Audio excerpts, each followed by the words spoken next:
You want to eat better to feel better. One way is to cook like your ancestors, foods without a list of ingredients you can't pronounce or sauces without seed oils that are repurposed lubricants. This dish is inspired by a Jamie Oliver recipe in the notes below, but with my own spin, using the freshest ingredients from my mystery market box and batch cooking for delicious leftovers.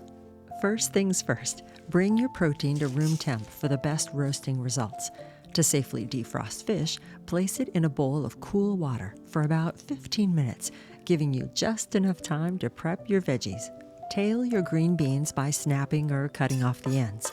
Remember to use your crab hand technique, holding the beans, allowing the knuckles to safely guide the blade. Not only are green beans inexpensive, they have protein and are rich in vitamin C and beta-carotene, an antioxidant that helps fight inflammation. These late summer squash are the last of the season, so I can't resist adding them to our meal. Simply cut off the ends, slice into quarters, and then I cut out a thin strip of the middle seed area, as it can turn soggy when cooked. Squash is one of my all-time favorite veggies, no matter the season. Inexpensive, virtually impossible to screw up, and packed full of nutrients. Keep your cherry tomatoes whole and simply snip the small stalk.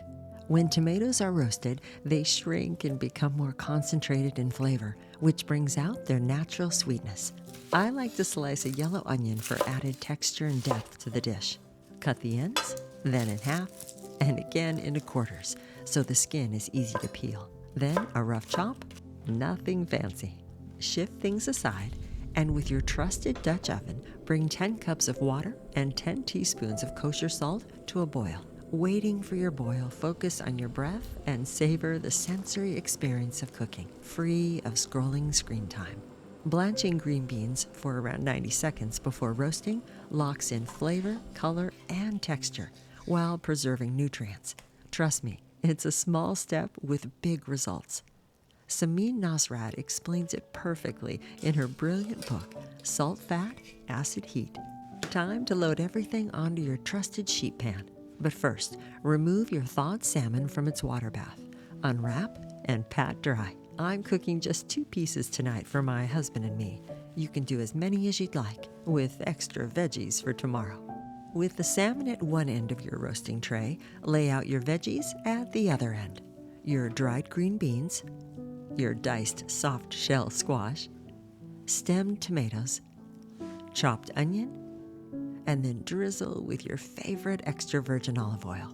Sprinkle with kosher salt and a few grinds of fresh ground pepper. Then toss together, making sure everything is well coated.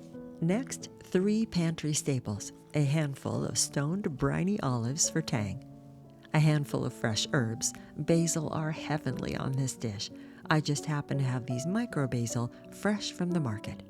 And the #1 secret ingredient learned by Jamie Oliver, anchovies, with countless health benefits, including omega-3 and protein.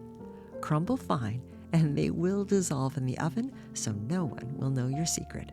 Drizzle a little olive oil over the top of your salmon, season with salt and pepper. Then squeeze with the juice of a half lemon or so over the fillets. The idea of this dish is to bake your salmon plainly, pairing brilliantly with the vibrant, fresh flavors of the veggie mix. Remove from a 400-degree Fahrenheit oven after about 12 minutes or so, depending on the thickness of your salmon. Peel the skin from your fillets, and just like that, batch-cooked, fiber-filled plants, power proteins, and healthy fats in minutes. Eat clean, free of additives and preservatives for a stronger, healthier body. Enjoy.